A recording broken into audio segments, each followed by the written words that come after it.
Alors bonjour, vidéo récapitulative du jugement de ce matin. Donc c'est tout frais. Donc voilà, donc je suis arrivé, j'ai vu mes enfants, j'ai vu les éducateurs et tout. Ensuite on a attendu pas si longtemps que ça finalement, contrairement à d'habitude où voilà, bon, c'est un petit tribunal, hein, c'est que c'est petit. Donc compte rendu, c'est que bah au début tout allait bien. Donc la juge arrive, elle parle de ce qu'elle a parlé, hein, raconte pourquoi elle est là, le but du jugement et tout ça. Et puis pour continuer, ben elle pose des questions aux éducateurs, donc en l'occurrence aux personnes qui étaient là donc au foyer.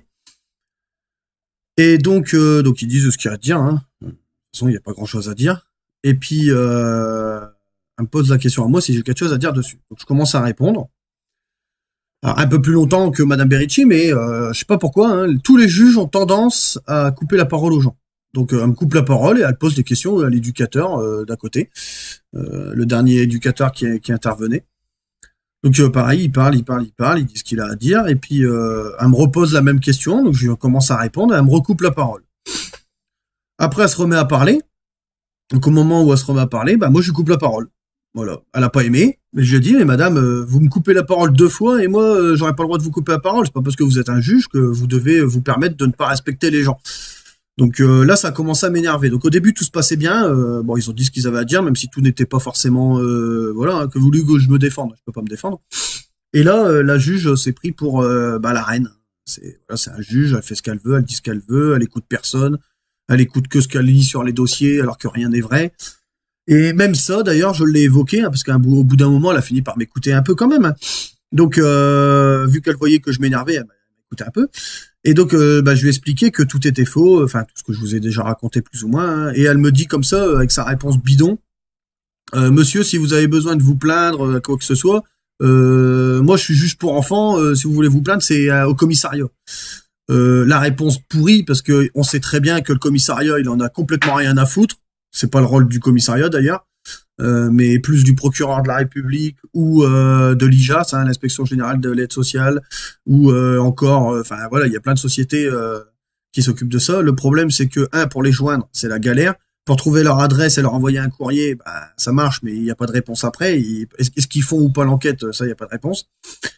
Et puis la police, de toute façon, si j'y vais, qu'est-ce que vous voulez qu'ils fassent? Ils vont prendre ma déposition, ça va être une main courante. Vous savez très bien ce que c'est tous, une main courante.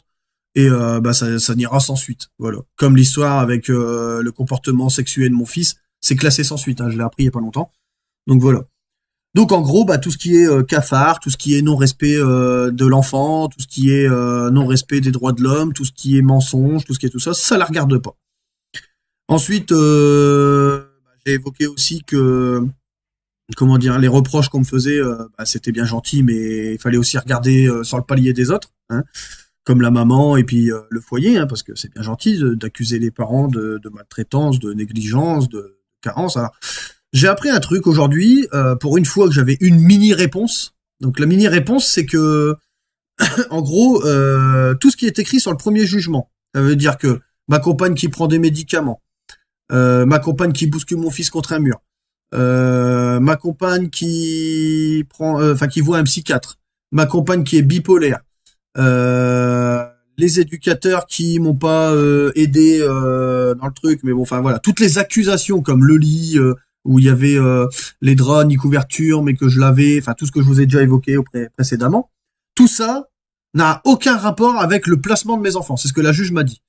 Elle m'a juste dit que c'était parce que j'arrivais pas, enfin en gros, hein, je sais plus les mots exacts, mais en gros c'est parce que je n'arrive pas à gérer mes enfants correctement. En gros, je peux mettre une punition qui n'a aucune valeur pour ce qu'elle a fait, et de l'autre côté, en mettre une un coup bien. Donc en fait, en gros, ce jugement est complètement bidon. Ça le prouve. J'ai les preuves qui prouvent le contraire de tout ce qui a été dit avant, mais on m'écoute pas. Si je veux me défendre, il faut que j'aille à la police, ce qui n'a complètement aucune cohérence. Déjà, ça c'est fait.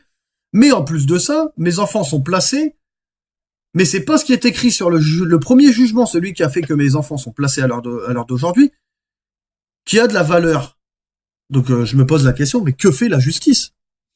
Ça veut dire que la justice ne sait même pas pourquoi mes enfants sont placés. Elle sait même pas pourquoi elle fait un jugement. Elle me dit, mais quel est l'intérêt, à votre avis, que vos enfants soient placés? Mais l'intérêt, il est financier. Elle me dit, bah non, ça coûte de l'argent. Ah oui, attention. Oui, ça coûte de l'argent à l'État. À peu près 8 milliards d'euros par rapport à la Cour des comptes, enfin, ce qui a été déclaré par la Cour des comptes. Mais ça rapporte de l'argent au Conseil général. Ça rapporte de l'argent au directeur général du Conseil général associé au placement abusif, ou enfin au placement. Ça rapporte de l'argent au foyer, pas aux petits salariés de pleu-pleu, là.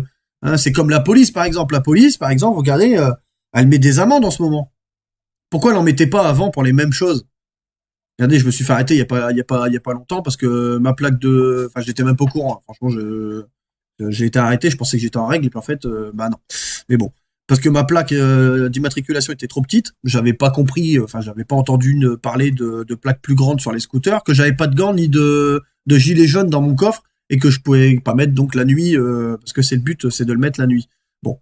Le gilet, je vais pas dire contre, hein, voilà, ça peut être un moyen de sécurité.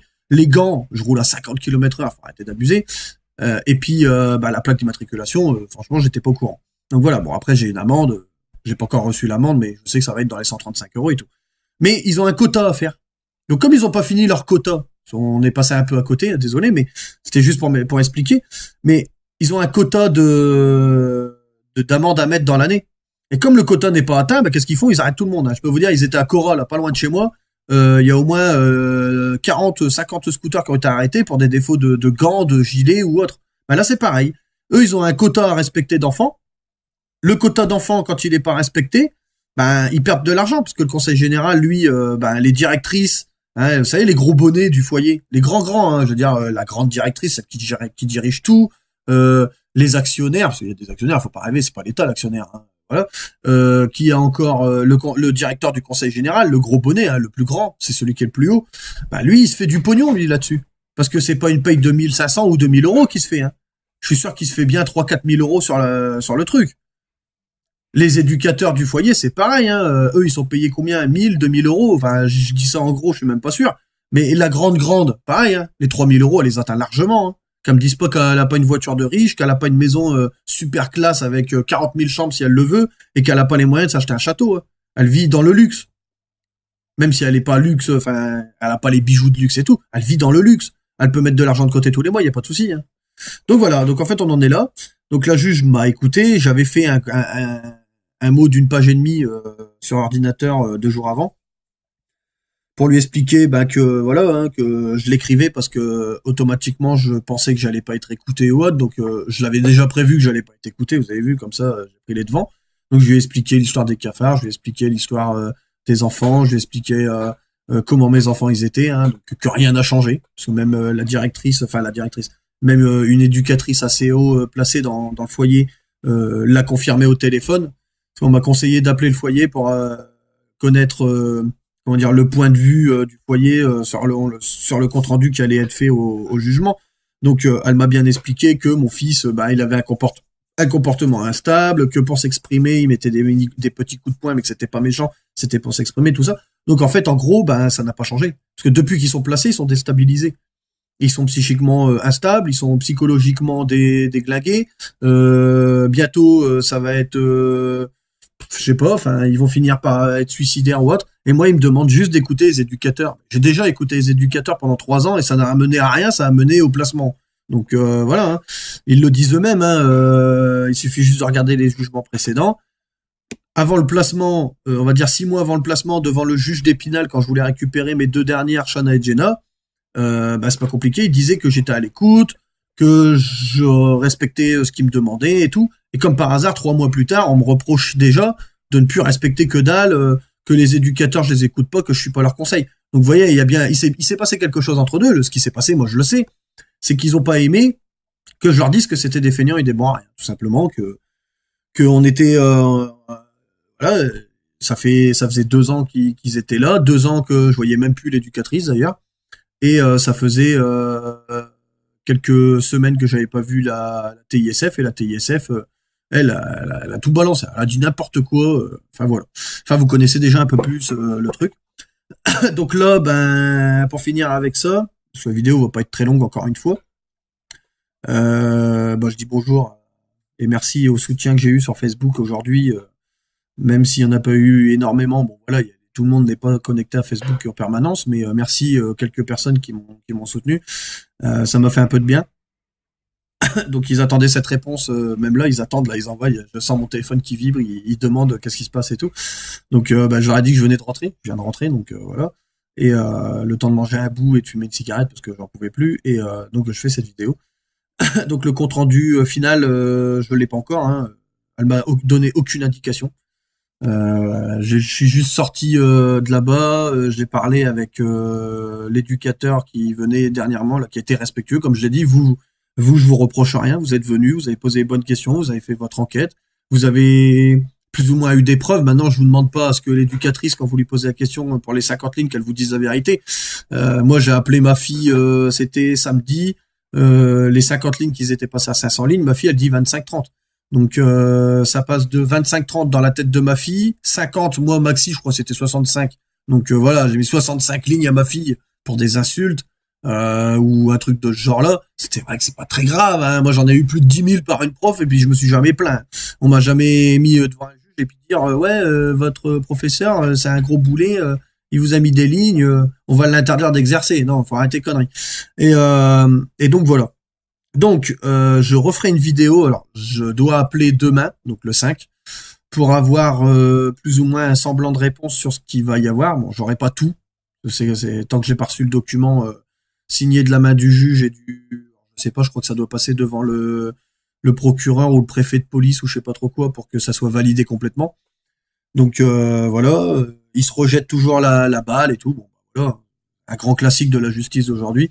Par contre, il y a toujours des gamins dans les tribunaux qui passent, et puis là, il y a pas d'éducateur. Par contre, c'est des enfants de 9, 11 ans qui cassent des voitures et tout. Il y a aucun éducateur, hein. Donc voilà. Donc en gros, c'est ça. Donc là, je peux pas vous en dire plus parce que à part ce qui a été dit, ce qui a été fait, voilà. Bon, ils me reprochent rien au droit de visite. Donc ils ont rien à me reprocher pour les droits de visite. Ils ont rien à justifier.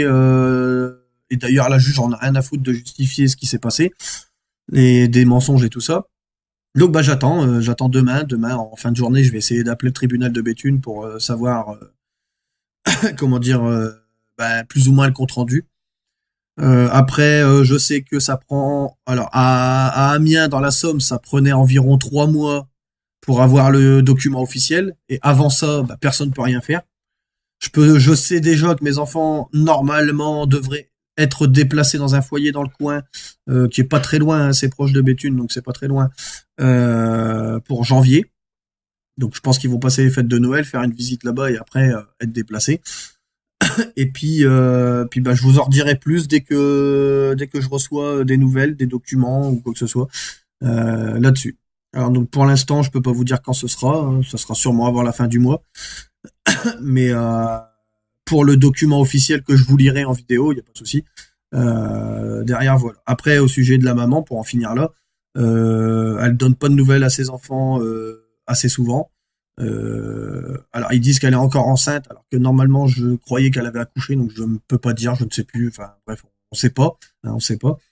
Je suis en train de me tâter pour prendre une décision. Tout ce que je peux vous dire, c'est que suite à ce rendez-vous-là, il est sûr que je vais essayer de gérer et de bien gérer la situation avec les nouveaux éducateurs, parce que c'est le but.